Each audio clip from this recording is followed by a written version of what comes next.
পরিবেশ বিপর্যয়ের অন্যতম একটি বড় কারণ যেখানে সেখানে গড়ে ওঠা অবৈধ ইটভাটা। ইটভাটার বিষাক্ত কালো ধোঁয়ায় বিনষ্ট হচ্ছে ফসল ও ফসলি জমি, উজাড় হচ্ছে সবুজ বৃক্ষ। এমন বাস্তবতায় আশা জাগাচ্ছে ইটের বিকল্প ইকো ব্লক। কুষ্টিয়া প্রতিনিধি শরীফুল ইসলামের পাঠানো তথ্য ছবি নিয়ে ডেস্ক রিপোর্টে বিস্তারিত। কুষ্টিয়ায় 2 শতাধিক অবৈধ ইটভাটা। এসব ভাটায় নির্বিচারে পুড়ছে কাঠ। একদিকে উজাড় হচ্ছে গাছপালা, অন্যদিকে ভাটার বিষাক্ত ধোঁয়ায় দূষিত হচ্ছে ফসল ও পরিবেশ।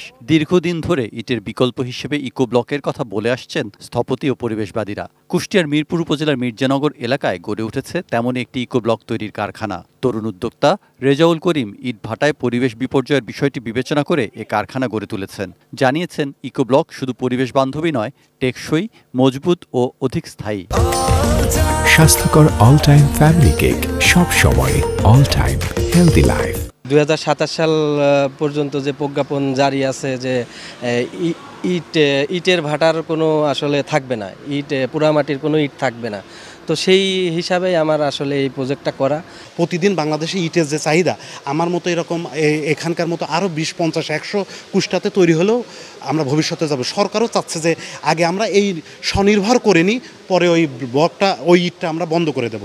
ইটের ভাটায় আগুনের ঝুঁকি, স্বাস্থ্য ঝুঁকি থাকে, কিন্তু বালু, সিমেন্ট ও পাথর দিয়ে ইকো ব্লক তৈরিতে সেসব ঝুঁকি না থাকায় নিরাপদ স্বাচ্ছন্দ্যে কাজ করছেন শ্রমিকরা। সব কিছু ম্যাশিং হবে, শুধু আমাদের হাতে নিয়ে মাল পানি নিয়ে যায় ওখানে দিতে হবে, সব ম্যাশিংয়ে হবে। আমাদের কোনো জীবনের রিস্ক নেই। এই আগুন নাই, পানি নাই, ধুমো নাই, খুবই ভালো লাগছে কাম করতে। ইটের বিকল্প ইকো ব্লকের প্রতি আগ্রহ বাড়ছে শিল্পোদ্যোক্তা ও আবাসন ব্যবসায়ীদের মাঝেও। পরিবেশবিদরা দেখছেন ইতিবাচক হিসেবে।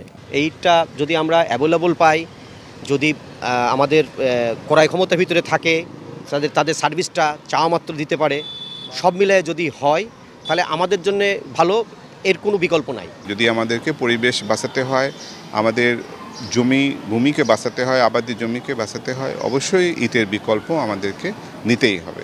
পরিবেশের ভারসাম্য রক্ষায় পরিবেশ বান্ধব ইকো ব্লক ব্যবহারের পরিধি বাড়লে কমবে পরিবেশ বিনষ্টকারী অবৈধ ইটভাটার দাপট। Saikat Dasgupta, desk report, ATN news.